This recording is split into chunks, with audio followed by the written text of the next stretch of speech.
Hello friends, എല്ലാവർക്കും നമസ്കാരം. നിങ്ങൾ ഏവരും കാത്തിരിക്കുന്ന അലീനയുടെ ഇന്നത്തെ വിശേഷത്തിലേക്ക് എല്ലാ കൂട്ടുകാർക്കും സ്വാഗതം. എല്ലാവർക്കും നല്ലൊരു ദിവസം ആശംസിച്ചുകൊണ്ട് തന്നെ നമുക്ക് ഇന്നത്തെ സൂപ്പർ ഹിറ്റ് വിശേഷത്തിലേക്ക് കിടക്കാം. അപ്പൊ അതിനു മുമ്പായിട്ട് ആരെങ്കിലും നമ്മുടെ ഈ ചാനൽ ആദ്യമായിട്ട് കാണുന്നുണ്ടെങ്കിൽ ഇതുവരെ സബ്സ്ക്രൈബ് ഒന്നും ചെയ്ത് വെച്ചിട്ടില്ലെങ്കിൽ തീർച്ചയായിട്ടും ഒന്ന് സബ്സ്ക്രൈബ് ചെയ്ത് വെച്ചോളൂ കേട്ടോ. അതിനോടൊപ്പം മാക്സിമം എല്ലാവരും നമ്മുടെ വീഡിയോ ഇഷ്ടപ്പെടുന്നുണ്ടെങ്കിൽ ഒരു ലൈക്കും കൂടി അടിച്ചിട്ട് പോകാൻ മറക്കരുത്. അപ്പൊ നേരെ വിശേഷത്തിലേക്ക് തന്നെ കടന്നിറങ്ങി തുടങ്ങുമ്പോൾ തന്നെ കാണിക്കുന്നത് ഷാജിനെയും ഷാജിയുടെ അമ്മയുടെയും പെങ്ങളെയൊക്കെയാണ് കേട്ടോ. അവര് ഭയങ്കര ആദി കയറി ഇരിക്കുക. ഷാജിയുടെ അമ്മയ്ക്ക് ഭയങ്കര ആദി. അലീന, ആ കൊച്ചു പോയിട്ട് വന്നില്ലല്ലോടാ, ആ കൊച്ച് എന്താ വരാത്തത്? ഇനി അവന്മാര് വല്ലോ ആ പെങ്കൊച്ചിന് വല്ലതും ചെയ്ത് കാണുമെന്ന് ചോദിച്ചപ്പോ അമ്മ എന്തിനാ പേടിക്കുന്നത്? അമ്മ പേടിക്കൊന്നും വേണ്ട. അവള് പോയിട്ടുണ്ടെങ്കിൽ ശരണ്യനെ കാണും, ശരണ്യനെ കണ്ടിട്ട് തിരിച്ചു വരും. എങ്കിലും മനസ്സിന് വല്ലാത്ത പേടി. കാരണം വേറെ ഒന്നുമല്ല, നേരത്തെ അങ്ങനെയാണല്ലോ കുറച്ച് സംഭവങ്ങളൊക്കെ നടന്നത്. ഇനിയിപ്പോ എന്തെങ്കിലും സംഭവിച്ചു കഴിഞ്ഞിട്ടുണ്ടെങ്കിൽ എന്ത് ചെയ്യും? ഒരു പേടിയും വേണ്ട. അല്ല, എന്താണാ ഇങ്ങനെ നീ പറയുന്നത്? എത്ര നേരമായിടെ പോയിട്ട് ആ പെങ്കൊച്ച്? അപ്പോഴത്തേക്ക് നമ്മുടെ അലീന ഇങ്ങോട്ടേക്ക് വരികയാണ് കേട്ടോ. അപ്പൊ അലീനയെ കണ്ടതും സത്യത്തിൽ ഷാജിയുടെ അമ്മയ്ക്ക് കുറച്ച് ആശ്വാസമൊക്കെ ആയിട്ടോ. ഷാജിയുടെ പെങ്ങൾക്കും ആശ്വാസമായി. അങ്ങനെ ഇവര് നമ്മുടെ അലീനനെ കണ്ടതും അടുത്തേക്ക് ചെന്നിട്ട്, അല്ല മോള് പോയിട്ട് എന്തായി? മോളെ എന്താ ഇത്രയും താമസിച്ചത്? അത് പിന്നെ ആ പാവ പെങ്കൊച്ച് തകർന്നു കിടക്കല്ലായിരുന്നു, അതിന് ഒരു കൈത്താങ് കൊടുത്ത് എണീപ്പിക്കണ്ടേ? ഇത്രയും സമയം എടുത്ത് എണീപ്പിക്കാൻ വേണ്ടി. മോളോട് മിണ്ടിയോ ആ കൊച്ച്? ആ, എന്നോട് മിണ്ടി സംസാരിച്ചെന്ന് എന്നോട്. ഞാന് ആശ്വസിപ്പിച്ചിട്ടാ പോകുന്നത്, നാളെ വരാന്ന്. അപ്പൊ മോള് നാളെയും വരുന്നുണ്ടോ? ഞാൻ നാളെയും വരുന്നുണ്ട്. അതെ ഷായി ചേട്ടാ, എന്നെ ഒന്ന് വീട്ടിൽ കൊണ്ടുവിടാമോ? ഒത്തിരി നേരം പോയി. അതാ, ആയിക്കോട്ടെ കൊണ്ടുവിടാമല്ലോ എന്ന് നമ്മുടെ ഷാജി പറഞ്ഞു. ഈ സമയത്ത് നമ്മുടെ അലീന പറഞ്ഞു, അതെ, നല്ല അയൽക്കാരെ ഞാൻ കണ്ടു. എന്നെ വലിയ ആപത്തിൽ നിന്ന് രക്ഷിച്ചു. എനിക്ക് ഉടുക്കാൻ വസ്ത്രം തന്നു, കഴിക്കാൻ ആഹാരം തന്നു. ഇതിൽ കൂടുതൽ എന്താ വേണ്ടത്? എനിക്ക് മതി, ഇത് മാത്രം മതി. ഒരിക്കലും മറക്കില്ല കേട്ടോ നിങ്ങളെന്നും. ഈ നന്ദി എന്നും ഈ അലീനയുടെ കൂടെ ഉണ്ടാകും, ഒരിക്കലും മറക്കത്തില്ല. അപ്പോഴത്തേക്കും നമ്മുടെ ഷാജിയുടെ അമ്മ പറഞ്ഞു, അതിനെന്തിനാ മോൾ ഇങ്ങനെ നന്ദിയൊക്കെ പറയുന്നത്? ഇതൊക്കെ ആര് വന്നാലും ഞങ്ങള് ചെയ്യും. അപ്പോഴത്തേക്കും അലീന നമ്മുടെ ഷാജിയുടെ പെങ്ങളോട് പറഞ്ഞു, കുട്ടിയുടെ ഏറ്റവും നല്ല ഡ്രസ്സാ എനിക്ക് തന്നത്, തിരിച്ചു കിട്ടുമെന്ന് പോലും അറിയാതെ. അങ്ങനെ ഒരു മനസ്സുണ്ടായല്ലോ, വളരെ നന്ദിയുണ്ട് കേട്ടോ. അപ്പൊ ഷാജി പിന്നെ പറഞ്ഞു, അതെ, നന്ദി പറഞ്ഞ് അത് സ്വന്തമാക്കാതെ വിചാരിക്കണ്ട, അത് തിരിച്ചു കൊണ്ട് തന്നേക്കണം. ഓ, തന്നേക്കാലോ, അതിനിപ്പോ എന്താ? എന്നാ പിന്നെ ഞാൻ പോകും അമ്മേ. അതെ മോളു, ഞാൻ പോകുകയാണ് കേട്ടോ, ഞാൻ നാളെ വരൂ കേട്ടോ, അപ്പൊ കാണാമേ എന്ന് പറഞ്ഞുകൊണ്ട് നമ്മുടെ അലീന ഷാജിയുടെ കൂടെ ഓട്ടോയിൽ കയറി അങ്ങ് പോവാണ്. ഈ സമയത്ത് പിന്നെ കോളനിയിലേക്ക് പോലീസ് വന്ന് ഇറങ്ങുന്ന കേട്ടോ കാണിക്കുന്നത്. അങ്ങനെ കോളനിയിലേക്ക് നമ്മുടെ എസ് ഐ വന്ന് ഇറങ്ങാണ്. കോളനിയിലേക്ക് എന്ന് പറഞ്ഞു കഴിഞ്ഞിട്ടുണ്ടെങ്കിൽ നമ്മുടെ ശരണ്യയുടെ വീട്ടിലേക്ക്. അങ്ങനെ ശരണ്യയുടെ അച്ഛൻ ഉമ്മർത്തിരിപ്പുണ്ടായിരുന്നു. പോലീസ് വണ്ടി വന്ന ഉടനെ തന്നെ ശരണ്യയുടെ അമ്മയും പുറത്തേക്ക് ഇറങ്ങി വന്നു കേട്ടോ. പുറത്തേക്ക് ഇറങ്ങി വന്നിട്ട് നമ്മുടെ ശരണ്യയുടെ അച്ഛനോട് പറഞ്ഞു, അതെ പോലീസ് വന്നിരിക്കുകയാണല്ലോ, വീട്ടിലുള്ള എല്ലാവരോടും അങ്ങോട്ടേക്ക് ചെല്ലാൻ പറഞ്ഞു. പോലീസ് സ്റ്റേഷനിലേക്കോ? ആ, പോലീസ് സ്റ്റേഷനിലേക്കല്ല, ജീപ്പിനടുത്തേക്ക്. ചെന്നൈ, അങ്ങോട്ടൊന്ന് ചെന്നൈ, കാര്യം എന്താണെന്ന് അറിയാലോ. അതേ, പോണോ? പിന്നെ നമ്മൾ തെറ്റൊന്നും ചെയ്തിട്ടില്ല, പിന്നെ എന്തിനാ ഏട്ടൻ പേടിക്കുന്നത്? ഏട്ടനൊന്ന് ഒന്ന് ചെന്ന് നോക്ക് എന്ന് പറഞ്ഞ് ശരണ്യയുടെ അച്ഛനെ ഇങ്ങനെ പറഞ്ഞു വിടാൻ വേണ്ടി നോക്കുകയാണ് കേട്ടോ. ശരണ്യയുടെ അമ്മയ്ക്ക് പോലീസിനെ കണ്ടപ്പോഴേ പേടിയായി. ഏതായാലും ഈ സമയത്ത് ചുറ്റും നാട്ടുകാരൊക്കെ കൂടി കേട്ടോ. പോലീസുകാർ വന്നതും അവിടെ മൊത്തം ആൾക്കാരൊക്കെ കൂടി. എന്നിട്ട് ഇങ്ങോട്ട് വാടാ, ഇങ്ങോട്ട് വന്നിട്ട് നീങ്ങി നിൽക്ക് എന്നൊക്കെ ഇങ്ങനെ പറയാം. അപ്പൊ ഒരു നാട്ടുകാർ ചോദിച്ചു, എന്താ കാര്യം? എന്താ ഇവിടെ സംഭവിച്ചത്? അല്ല, നിങ്ങൾക്ക് കാര്യമൊന്നും അറിയത്തില്ലേ? ആഹാ, ഇവിടെ ഇത്ര പേര് മാത്രമേ ഉള്ളോ? ബാക്കിയുള്ളവരൊക്കെ എവിടെ പോയി?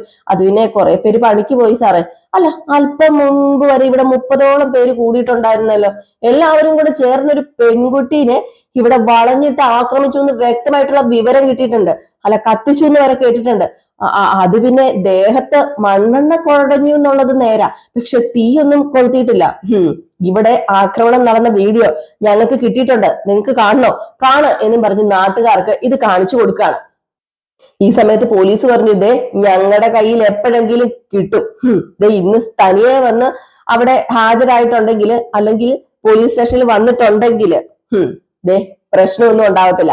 അവളെ ഉപദ്രവിച്ചത് ആരാണെന്ന് മര്യാദയ്ക്ക് പറഞ്ഞു. അത് പിന്നെ അവളെ ഉപദ്രവിച്ചത് ഞാനാ, തലയ്ക്ക് കുത്തിപ്പിടിച്ചു. പിന്നെ ഓമനക്കുട്ടനും ഗോമനും കൂടിയാ മണ്ണെണ്ണ ഒഴിച്ചത്. ബാക്കി എല്ലാവരും കാഴ്ചക്കാരാ, ഞങ്ങൾ 3 പേരേ ഉള്ളൂ. ഓ, അപ്പൊ നിങ്ങൾ 3 പേരുണ്ടല്ലേ? ഈ കാഴ്ചക്കാർ ആരൊക്കെയാണെന്ന് ഈ വീഡിയോ പറയും. ഓരോ വീടും കയറി ഇറങ്ങി ഒളിച്ചിരിക്കുന്നവന്മാരെ പൊക്കണം. അത് പിന്നെ സാറേ, ഞാന് അവളെ വേറൊന്നും ചെയ്തില്ല സാറേ, അവളെ ഞാനൊന്ന് അടിച്ചു, അത്രേ ഉള്ളൂ. ഓഹോ, അപ്പൊ നീ അടിച്ചല്ലേ? എന്നാ പിന്നെ നീ കയറിക്കോടാന്ന് പറഞ്ഞുകൊണ്ട് ഒരുത്തനെ കയറ്റിട്ടോ. എന്നിട്ട് നമ്മുടെ ആ കേറിയും പറഞ്ഞ് ഗോവന്റെയും ഓമനക്കുട്ടന്റെയും വീട് ദേ അതാ, പിന്നെ ദേ സാമിന്റെ വീട് അവിടെയാ, ദിലീപിന്റെ വീട് ഇവിടെയാ, അവരൊക്കെ എന്റെ ഫ്രണ്ട്സാ സാറേ, അവരും ചെയ്തു, അവരും അടിക്കുകയും അതുപോലെ തന്നെ കല്ല് വാരി എറിയുകയൊക്കെ ചെയ്തു സാറേ. കാരണം ഇവരെ പിടിച്ചപ്പോഴത്തേക്ക് ഇവനൊരു വേദന, കൂട്ടുകാരന്മാരുണ്ടെ പിന്നെ ഒരു കൂട്ടുണ്ടല്ലോ, അതുകൊണ്ട് ഇവൻ എന്ത് ചെയ്തു, ഉള്ളവരുടെ എല്ലാം കാര്യം ഒന്ന് പറഞ്ഞു കൊടുത്തിട്ട് ഇവൻ പോലീസ് വണ്ടി കയറുകയും ചെയ്തു. സത്യത്തിൽ ഒറ്റ കൊടുക്കുക എന്ന് പറയുകയല്ലേ, അതാണ് സംഭവം.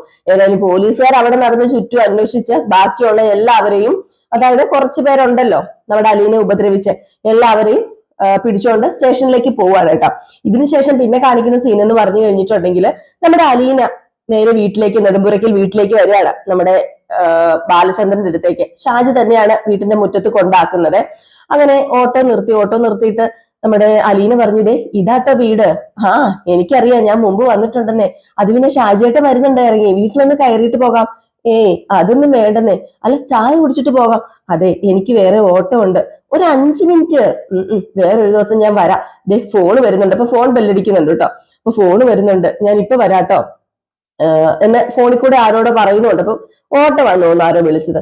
അപ്പം നമ്മുടെ അലീന പൈസ എടുക്കാൻ തുടങ്ങിയപ്പോഴത്തേക്കും നമ്മുടെ ഷാജി പറഞ്ഞു, അയ്യോ വേണ്ടെന്നേ, പൈസ ഒന്നും വേണ്ട എന്നിങ്ങനെ പറഞ്ഞപ്പോഴത്തേക്കും അതെങ്ങനെയാ ശരിയാവുന്നത്, പൈസ അയ്യോ ഇത് പിടിക്ക് എന്ന് പറഞ്ഞു. എവിടെന്ന് നമ്മുടെ ഷാജി പൈസയും മേടിച്ചില്ല, ഓട്ടോ വിട്ടടിച്ചു പോയി. പുറകെ നമ്മുടെ അലീന വെറുതെ ഓടിയത് മിച്ച, പൈസ മേടിച്ചതേ ഇല്ല ഷാജിയേട്ടൻ. ഈ സമയത്ത് നമ്മുടെ അലീന നേരെ അകത്തേക്ക് കയറി ചെന്നിട്ടോ. ബബിതി ഉണ്ടായിരുന്നു, ബബിതി അവന്ന് വാതിൽ തുറന്നത്. അലീനെ ഒന്ന് നോക്കി പേടിപ്പിച്ചിട്ടാണ് ബബിതി അകത്തേക്ക് കയറി പോയത്. അങ്ങനെ വാതിലടച്ചു കഴിഞ്ഞപ്പോഴത്തേക്ക് നമ്മുടെ ബാലചന്ദ്രൻ അലീനയോട് ചോദിച്ചു, എവിടെ പോയതായിരുന്നു, അല്ല പോയിട്ട് കാര്യങ്ങളൊക്കെ എന്തായി? അപ്പൊ അലീന ഒന്ന് ബെപ്പ വെച്ചു കേട്ടോ. അപ്പൊ അലീനയ്ക്ക് അവിടെ നടന്ന കാര്യങ്ങൾ വ്യക്തമാക്കാൻ കുറച്ച് ബുദ്ധിമുട്ടുണ്ട്. എങ്ങനെ വ്യക്തമാക്കും, അതുപോലെയുള്ള കാര്യങ്ങളാണല്ലോ അവിടെ നടന്നത്. എന്നാലും നമ്മുടെ അലീനയോട് വീണ്ടും ചോദിച്ചു, ആകെ മൊത്തത്തിലൊരു മാറ്റം ഉണ്ടല്ലോ, ഇതെന്ത് പറ്റി? പോയപ്പം ഇട്ട ഡ്രസ് അല്ലല്ലോ ഈ ഇട്ടിരിക്കുന്നത്, എന്തൊക്കെയോ ഒരു മാറ്റം. എടി മോളെ, ഇത് ആരുടെ ഡ്രസ്സാ? ഇതെന്താ? നിനക്ക് എന്തൊക്കെയോ സംഭവിച്ചിട്ടുണ്ടല്ലോ, ഇത് എന്ത് പറ്റി? മുറിവോ ചതവോ എന്താ ഒരു പ്രത്യേകത ഉണ്ടല്ലോ, നിന്നെ ആരെങ്കിലും ഉപദ്രവിച്ചോ? അത് പിന്നെ അവര് ആദ്യം എന്നെ തെറ്റിദ്ധരിച്ചു. തെറ്റിദ്ധരിച്ചെന്നോ? ആ ഞാൻ രോഹിത്തിന് വേണ്ടി സ്വാധീനിക്കാൻ അവന് വേണ്ടി കൂട്ടുചെന്നതാണ് എന്നാ എല്ലാവരും ഓർത്തത്. അതുകൊണ്ട് അവര്, നിനക്ക് അവിടെ പോകേണ്ട വല്ല കാര്യം ഉണ്ടായിരുന്നോ? ഞാൻ നിന്നോട് പറഞ്ഞതാ പോകരുതെന്ന്. അപ്പോഴത്തേക്കും അവൾ എഴുന്നള്ളി പോയേക്കുവാ. അത് പിന്നെ പോയത് നന്നായതേ ഉള്ളൂ അച്ഛാ. എന്ത് നന്നായി? പോയിട്ട് എന്ത് നന്നായെന്ന് നീ പറയുന്നത്? അത് പിന്നെ ഞാൻ ആ കുട്ടിയെ കണ്ടു, സംസാരിച്ചു, ആശ്വസിപ്പിച്ചു. ആ കുട്ടിക്ക് ഒരുപാട് ആശ്വാസം പകർന്നു കൊടുക്കാനായിട്ട് എനിക്ക് സാധിച്ചു. ഓ ആദ്യം നീ ഇത് പറ, അവിടെ എന്താ സംഭവിച്ചത്, അവിടെ എന്താ ഉണ്ടായത്? അച്ഛൻ വിചാരിക്കുന്ന പോലെ നിർത്ത്, സത്യം പോലെ പറഞ്ഞാൽ മതി. നടന്നത് എന്താണെന്ന് എനിക്ക് അറിയണം, എനിക്ക് അറിഞ്ഞേ പറ്റൂ. അത് പിന്നെ അച്ഛാ, ഞാൻ അവിടെ ചെന്നതും അവിടെ കുറച്ച് നാട്ടുകാരൊക്കെ ഉണ്ടായിരുന്നേ, അവരെ എന്നെ വളഞ്ഞിട്ടൊന്ന് ചെറുതായിട്ട് ആക്രമിച്ചെന്നോ? അത് അവിടെ ഉള്ളവര് ചെറുതായിട്ട് ആക്രമിച്ചെന്ന് പറഞ്ഞാല് എന്റെ തലവഴി മണ്ണെണ്ണ ഒഴിച്ചു, എന്നിട്ട് തീ കൊളുത്താൻ വേണ്ടി തുടങ്ങി. പക്ഷെ തീയൊന്നും കൊളുത്തിയില്ല കേട്ടോ. എടി എന്താണ് നീ പറയുന്നത്? മണ്ണെണ്ണ ഒഴിച്ച് തീ കൊളുത്താൻ തുടങ്ങിയെന്നോ? നീ എന്ത് വിചാരിച്ച അങ്ങോട്ടേക്ക് പോയത്? അവരെന്തെങ്കിലും ആവേശത്തിന് വല്ലതും ചെയ്തിരുന്നെങ്കിൽ ഇപ്പൊ ആർക്ക് പോയേനെ? ആര് ഉത്തരവാദിത്തം പറയേണ്ടി വന്നേനെ? സിമ്പിൾ ആയിട്ടാണല്ലോടി നീ ഈ കാര്യങ്ങളൊക്കെ പറയുന്നത്. എടി എന്തിനാടി, നിനക്ക് വല്ല ആവശ്യം ഉണ്ടായിരുന്നോടി എന്ന് ചോദിച്ചു നമ്മുടെ ബാലചന്ദ്രൻ അങ്ങോട്ട് തുടങ്ങിയില്ലേ. നമ്മുടെ അലീന സിമ്പിൾ കേസ് പോലെ പറയുന്നത്. ബബിനെ അടുത്തിട്ട് കേൾക്കുന്നുണ്ട് കേട്ടോ. നമ്മുടെ ബാലചന്ദ്രന് സഹിച്ചില്ല. ബാലചന്ദ്രനാണെങ്കിൽ ഞാനൊരു കാര്യം പറഞ്ഞേക്കാം, ഇനി എവിടെയെങ്കിലും പോവുകയാണെങ്കിൽ പറഞ്ഞിട്ട് പൊക്കോണം. അവരിത്രയൊക്കെ ചെയ്തിട്ട് പിന്നെ നീ ആ വീട്ടിലേക്ക് കയറി ചെന്നത് എന്ത് ധൈര്യത്തിലാ? അങ്ങനെ നീ പോയി കഴിഞ്ഞിട്ടുണ്ടെ എന്താ സംഭവിച്ചേനെ? എന്തെങ്കിലും സംഭവിച്ചായിരുന്നെങ്കിൽ എന്ത് ചെയ്തേനെ? അഹങ്കാരം, അല്ലാതെ പിന്നെ എന്താ പറയാ? അത് പിന്നെ അച്ഛാ, അവരുടെ കോപം തണുത്തു എന്ന് എനിക്ക് മനസ്സിലായി. അപ്പം അതുകൊണ്ടാണ് ഞാൻ കയറി ചെന്നത്. അവരെന്നെ തെറ്റിദ്ധരിച്ചിട്ടല്ലേ അങ്ങനെയൊക്കെ ചെയ്തത്. എന്നാലും നിന്നെ ഞാൻ സമ്മതിച്ചിരിക്കുന്നു. എടി ആ ആട്ടോക്കാരൻ വന്നില്ലായിരുന്നെങ്കിൽ നീ എന്ത് ചെയ്തേനെ? നീ ഇപ്പം ചാമ്പലാവില്ലായിരുന്നോ? അവന്മാര് ഒരു തീ കൊളുത്തിയിരുന്നെങ്കിൽ നീ പച്ചയ്ക്ക് കത്തിയനെ. ആ പെൺകുട്ടിക്കും വീട്ടുകാർക്കും സമാധാനം കിട്ടുവോ? അല്ല അവരും പോലീസ് സ്റ്റേഷൻ കയറി ഇറങ്ങേണ്ടി വരില്ലേ? അത് പിന്നെ എന്നെ വഴക്ക് പറയല്ലേ അച്ഛാ, ഞാൻ ഒരു നല്ല കാര്യം ചെയ്തിട്ട് വന്നിരിക്കുക. എനിക്ക് ഒരുപാട് സന്തോഷമുണ്ട്, അത് നശിപ്പിച്ച് കളയല്ലേ. ഒരുപാട് സമാധാനമുണ്ട് ആ കുട്ടീനെ കണ്ടതില്. നല്ല കാര്യം, കഷ്ടിച്ച് ജീവൻ തിരിച്ചു കിട്ടിയെന്ന് കൂട്ടിക്കോ. എന്നിട്ട് നല്ല കാര്യം ചെയ്ത് വന്നിട്ട് നിൽക്കുവാണെന്ന് നിനക്ക് പറയാൻ നാണമില്ലേ? ആ അല്ല നിനക്കിനി എന്താ വേണ്ടത്? കഴിക്കാനോ കുടിക്കാനോ വല്ലതും വേണോ? അത് പിന്നെ എനിക്ക് ഒന്നും വേണ്ട. ഈ ഡ്രസ് ഒന്ന് മാറ്റണം, ഒന്നുകൂടെ കുളിക്കണം. ഇപ്പോഴും തലമുടിയിലൊക്കെ മണ്ണെണ്ണയുടെ നാറ്റം പോയിട്ടില്ല, സ്മെല്ല് ഇപ്പോഴും ഉണ്ട്. ഓ പോയി കുളിച്ചേച്ചു വാ. നല്ല കാര്യം ചെയ്തിട്ട് വന്ന് നിക്കല്ലേ, ചെല്ല് പോയി കുളിക്ക് എന്ന് പറയാ. ഈ ഒരു സമയത്ത് ബാലചന്ദ്രന് ചൊറിഞ്ഞു കയറുകയാട്ടെ. എങ്ങനെ ചൊറിഞ്ഞു കയറാതിരിക്കും? ഇതിന്റെ വല്ല ആവശ്യം ഉണ്ടായിരുന്നോ നമ്മുടെ അലീനയ്ക്ക്? ഏതായാലും ഇതൊക്കെ കേട്ടിട്ട് നമ്മുടെ ബബിത ഒരു കൂസലും ഇല്ലാത്ത ചായയും കുടിച്ചുകൊണ്ടിരിക്കുകയാണ് കേട്ടോ. അല്ലെങ്കിൽ പിന്നെ എന്താ കാര്യം, എന്താ സംഭവിച്ചത്, അങ്ങനെ ഒന്നും ചോദിക്കാതെ ഒരു കൂസലും ഇല്ലാതെയാണ് അവിടെ ഇരുന്ന് ചായ വെട്ടി വിഴുങ്ങി കുടിച്ചുകൊണ്ടിരിക്കുകയാണ്. ഏതായാലും ഇത് കഴിഞ്ഞ് പിന്നെ കാണിക്കുന്ന സീൻ എന്ന് പറഞ്ഞാല് നെടുമ്പുരയ്ക്കൽ വീട്ടിലേക്ക് പോലീസുകാർ എല്ലാരും കൂടെ എത്തിച്ചേരുകയാണ്. അങ്ങനെ ബാലചന്ദ്രൻ വാതിൽ തുറക്കുകയാണ്. വാതിൽ തുറന്നിട്ട് ചോദിച്ചു, എന്താ കസ്റ്റഡിയാണോ, വാറണ്ടാണോ, അതോ അറസ്റ്റ് ആണോ? അലീന എന്ന് പറയുന്ന പെൺകുട്ടി ഇല്ലേ ബാലചന്ദ്ര ഇവിടെ? ഓഹോ, നിങ്ങൾക്കറിയാലോ ഉണ്ടോ ഇല്ലയോ എന്ന്? നിങ്ങളല്ലേ കഴിഞ്ഞ ആഴ്ച കൊലക്കേസിൽ പ്രതിയെ കൊണ്ടുപോകുന്ന പോലെ ഇവിടെ വന്ന് പിടിച്ചോണ്ട് പോയത്? കസ്റ്റഡിയിൽ എടുത്തതേ ഉള്ളൂ, വേറെ ഒന്നും ചെയ്തിട്ടൊന്നും ഇല്ലല്ലോ. അതാ ചോദിച്ചത്. അതാ ഞാൻ കസ്റ്റഡിയാണോ അറസ്റ്റ് ആണോ എന്നൊക്കെ പറഞ്ഞത് ചോദിച്ചത്. അത് പിന്നെ ഞങ്ങൾക്ക് അവളെ ഒന്ന് കാണണം. അവൾ അലീനയെ മണ്ണെണ്ണ ഒഴിച്ച് തീ കൊളുത്താൻ ശ്രമിച്ചതിന് ഞങ്ങൾ കുറെ അക്രമങ്ങളുടെ പേരിൽ കേസ് എടുത്തിട്ടുണ്ട്. അപ്പം അതിന്റെ തെളിവെടുപ്പിന് വേണ്ടി വന്നതാണെന്ന്. അലീനയെ ഞങ്ങൾക്കൊന്ന് കാണണം, ചില കാര്യങ്ങൾ അവളോട് സംസാരിച്ച് ചോദിച്ചറിയാനുണ്ട്. ഓ, മണ്ണെണ്ണ ഒഴിച്ചിട്ടും ചാകാത്തതിന് നീ അവളുടെ പേരിൽ കേസെടുക്കാൻ വേണ്ടി വന്നതാണോ? പോലീസ് സ്റ്റേഷനിൽ കൊണ്ടുപോയി ചോദ്യം ചെയ്യണോ അതോ ഇവിടെ വെച്ച് ചോദ്യം ചെയ്താൽ മതിയോ? അത് പിന്നെ ഒരു സ്ത്രീക്ക് നേരെ ക്രൂരമായ ആക്രമണം നടന്നു, വധശ്രമമായിരുന്നു. കുറ്റവാളികൾ ആരൊക്കെയാണെന്ന് തിരിച്ചറിഞ്ഞ് അവരെ കസ്റ്റഡിയിൽ എടുത്തിട്ടുണ്ട്. അലീനയുടെ ഭാഗത്ത് നിന്ന് എന്താ അഭിപ്രായം? കേസുണ്ടോ? മുന്നോട്ടേക്ക് കേസ് കൊണ്ടുപോകണോ? അത് മാത്രമല്ല അവര് തന്നെയാണോ ചെയ്തത് എന്നൊക്കെ ഞങ്ങൾക്ക് അറിയണമല്ലോ. അങ്ങനെ ചെറിയൊരു തെളിവെടുപ്പ് ഞങ്ങൾക്ക് ആവശ്യമുണ്ടെന്ന്. അലീന ഏതായാലും ജനലിൽ കൂടെ ഇതൊക്കെ കാണുന്നുണ്ടായിരുന്നേ, അതായത് പോലീസുകാരൊക്കെ വരുന്നു. അപ്പൊ അലീന അപ്പുറം മാറി നിന്നു. അപ്പോഴത്തേക്കും നമ്മുടെ ബാലചന്ദ്രൻ അലീനയെ വിളിച്ചപ്പോഴത്തേക്കും എന്താ അച്ഛാ എന്നും പറഞ്ഞുകൊണ്ട് അലീന വരികയാണ്. അപ്പോഴത്തേക്ക് അച്ഛാന്ന് വിളിച്ചപ്പോഴത്തേക്ക് ഇവരൊന്ന് പെട്ടെന്ന് ശ്രദ്ധിച്ചു കേട്ടോ. അപ്പം പറഞ്ഞു, അതെ അവൾ ഇവിടുത്തെ സർവന്റ് ഒക്കെയാ, പക്ഷെ അവൾ എന്നെ അച്ഛാന്നാ വിളിക്കുന്നതെന്ന്. അങ്ങനെ അലീന വന്നു. അലീന വന്നിട്ട് ഇങ്ങനെ വല്ലാതെ അന്തം വിട്ട് നിൽക്കുകയാണ്. പോലീസിനെ കാണുമ്പോ തന്നെ, പ്രത്യേകിച്ച് എസ് ഐ ആണ്, എസ് ഐനെ കാണുമ്പോ തന്നെ നമ്മുടെ അലീനയ്ക്ക് എന്താ ഒരു ചെറിയ പേടിയൊക്കെ ഉണ്ടാകും. ഒക്കെ അങ്ങനെയുള്ള കാര്യങ്ങളാണല്ലോ അവിടെ സംഭവിച്ചപ്പോ എങ്ങനെ പേടി വരാതിരിക്കും? അങ്ങനെ അലീനയെ കണ്ടതും നമ്മുടെ CI ചോദിച്ചു, അല്ല നിന്നെ അവിടെയുള്ള ആൾക്കാരെല്ലാവരും കൂടെ വളഞ്ഞിട്ട് ആക്രമിച്ചെന്നും മണ്ണെണ്ണ ഒഴിച്ചെന്നും ഒക്കെ പറയുന്നു. അങ്ങനെ ഒരു ചെറിയ വീഡിയോ ഇങ്ങനെ പരക്കുന്നുണ്ട്, അതൊക്കെ ശരിയാണോ എന്ന് ചോദിച്ചു. അപ്പൊ അലീന പറഞ്ഞു, അത് പിന്നെ അത് എന്താ നിനക്ക് പറയാൻ ഇത്ര മടി? അതെ, ഇന്ന് ആ പെൺകുട്ടിയുടെ വീട്ടിൽ നീ പോയിരുന്നോന്നാ ചോദിച്ചത്. അത് ഞാന് അവിടെ പോയിരുന്നു. എന്തിനാ നീ അങ്ങോട്ടേക്ക് പോയത്? അതിന്റെ ആവശ്യം എന്തായിരുന്നു? അത് പിന്നെ ആ കുട്ടിയെ കാണാനും ആശ്വസിപ്പിക്കാനുമാ ഞാൻ അങ്ങോട്ട് പോയത്. അങ്ങനെ ചെയ്യണമെന്ന് ആരാ നിന്നോട് പറഞ്ഞത്? എന്നോട് പ്രത്യേകിച്ച് ആരും പറഞ്ഞിട്ടല്ല സാറേ. അവക്ക് അല്പം ധൈര്യം കൊടുക്കണമെന്ന് എനിക്ക് തോന്നി. ഓ, എന്ത് ധൈര്യത്തിലാ നീ അങ്ങോട്ടേക്ക് ചെന്നത്? ആ ഓട്ടോറിക്ഷക്കാരൻ ഇടപെട്ടില്ലായിരുന്നെങ്കിൽ അവരെല്ലാവരും കൂടെ നിന്നെ കത്തിച്ചു കളയത്തില്ലായിരുന്നോ? പിന്നെ പോലീസുകാർക്ക് പണിയായനല്ലോ. അത് പിന്നെ ഇപ്പോഴും എന്റെ സഹായത്തിന് ആരെങ്കിലും ഉണ്ടെന്നുള്ള വിശ്വാസം എനിക്കുണ്ട്, അതെപ്പോഴും. ദേ അവിടെ ആക്രമിച്ചവരുടെ പേര് വിവരങ്ങളൊക്കെ ഞങ്ങൾക്ക് കിട്ടിയിട്ടുണ്ട്, വീഡിയോയും കിട്ടിയിട്ടുണ്ട്. എത്രയും പെട്ടെന്ന് ഒരു പരാതി എഴുതി തരണം. അത് കിട്ടിയാൽ എല്ലാവരെയും അറസ്റ്റ് ചെയ്യാൻ പറ്റത്തുള്ളൂ. 4 പേര് ഞങ്ങൾ പിടികൂടി കഴിഞ്ഞു, ബാക്കിയുള്ളവരെയും കൂടെ ഞങ്ങൾക്ക് പിടിക്കണമെങ്കിൽ നിന്റെ സഹായം ആവശ്യമാണ്. അയ്യോ സാറേ, എനിക്കിതിന് പരാതിയൊന്നും ഇല്ലല്ലോ. പരാതി ഇല്ലെന്നോ? അതെന്താ നിനക്ക് പരാതി ഇല്ലാത്തത്? അത് പിന്നെ അവര് പെട്ടെന്നുണ്ടായ ക്ഷോഭം കൊണ്ടും വികാര ആവേശം കൊണ്ടും ചെയ്തു പോയതല്ലേ സാറേ.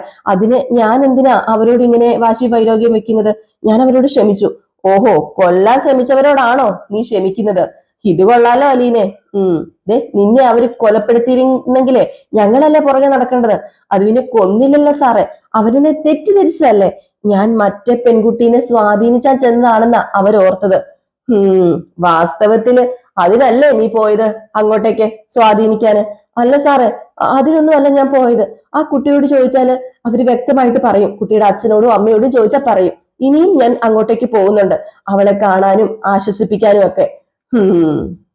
ഏതൊരു പരാതി ഇല്ല എന്ന് പറഞ്ഞത് കൊണ്ട് ഓക്കെ. അതെ, അപ്പം ബാലചന്ദ്ര കേസെടുക്കണ്ടേ? ബാലചന്ദ്രന്റെ അഭിപ്രായം എന്താ? അത് പിന്നെ അവള് പറഞ്ഞതിന്റെ അപ്പുറത്തേക്ക് എനിക്കൊന്നും പറയാനില്ല സാറേ. ഓ, അവക്ക് ഡിവൈഎസ്പിയുടെ സപ്പോർട്ട് ഉണ്ടെന്ന് വിചാരിച്ച ഞങ്ങൾ ഇത്രയും പെട്ടെന്ന് ആക്ഷൻ എടുത്തത്. അത് പിന്നെ സാറ് ചെയ്തത് നല്ല കാര്യമാ, വളരെ നന്ദിയുണ്ട് സാറ്. അത് അങ്ങനെ തന്നെ വേണം. പക്ഷെ ഞാൻ പരാതിപ്പെടില്ല എന്ന് പറഞ്ഞത് വേറെ ഒന്നും കൊണ്ടും അല്ല.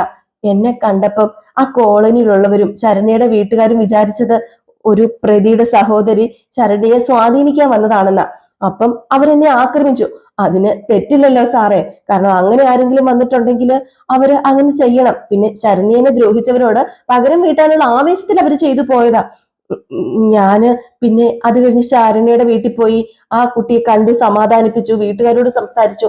അവർക്കും സമാധാനം കിട്ടിയെന്ന എന്റെ ഒരു വിശ്വാസം. ഇനിയും ഞാൻ അങ്ങോട്ടേക്ക് പോകും. എനിക്ക് അവരെ സമാധാനിപ്പിക്കണം. അങ്ങനെ ഒരു സാധാരണ പെൺകുട്ടിയെ പോലെ നല്ല ആത്മവിശ്വാസത്തോടു കൂടി അവള് സ്കൂളിൽ പോയി തുടങ്ങുന്നത് വരെ ഞാൻ അങ്ങോട്ടേക്ക് പോകും. അപ്പം ഞങ്ങൾ പിടികൂടിയ പ്രതികളെ വിട്ടയക്കണം എന്നാണ് നീ പറയുന്നത്? പോലീസ് വിഡ്ഢികളായി. അയ്യോ സാറേ, അങ്ങനെ വിചാരിക്കരുത്. പോലീസിന് അത്രയും ജോലി കുറഞ്ഞു കിട്ടിയില്ലേ? പിടികൂടിയവരോട് ഇങ്ങനെ പറയാലോ, അലീനയ്ക്ക് പരാതി ഇല്ലാത്തത് കൊണ്ട് നിങ്ങൾക്ക് വീട്ടിൽ പോകാന്ന് അത്രയും പറഞ്ഞാല് ഈ കേസ് അവസാനിക്കുമല്ലോ. ഇതിന്റെ പുറകെ ആരും നടക്കണ്ടല്ലോ. പിന്നെ എന്നോട് അവർക്ക് ഉള്ള ദേഷ്യവും പോലീസിനോടുള്ള വിരോധവും ഒക്കെ മാറില്ലേ സാറേ? അത് ചെറിയൊരു കേസല്ലേ. മനുഷ്യരുടെ മനസ്സിന് എന്തിനാ സാറേ ഇതുപോലെ വേദന കൊടുക്കുന്നത്? ആരോടും വഴക്കില്ലാതിരിക്കുന്നതല്ലേ സാറേ നല്ലത്. ഏതായാലും ഞാൻ പോയേക്കുവാ, ബാ പോകാം എന്ന് പറഞ്ഞ് ബാക്കി പോലീസുകാരും അങ്ങ് പോവുകയാണ് കേട്ടോ.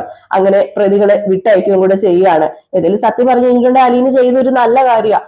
ആ ഒരു സമയത്ത് ശരണ്യനെ സ്വാധീനിക്കാൻ വന്ന പെൺകുട്ടിയാണെന്ന് പറഞ്ഞുകൊണ്ടാണ് അവരെല്ലാവരും കൂടെ കൂടി ചേർന്ന് ആക്രമിച്ചത്. അത് കഴിഞ്ഞപ്പോഴത്തേക്കും അവരെന്ത് ചെയ്തു? സമാധാനപരമായിട്ട് നിന്നു. നമ്മുടെ അലീനയെ ശരണ്യയെ കാണിക്കാനും സമ്മതിച്ചു.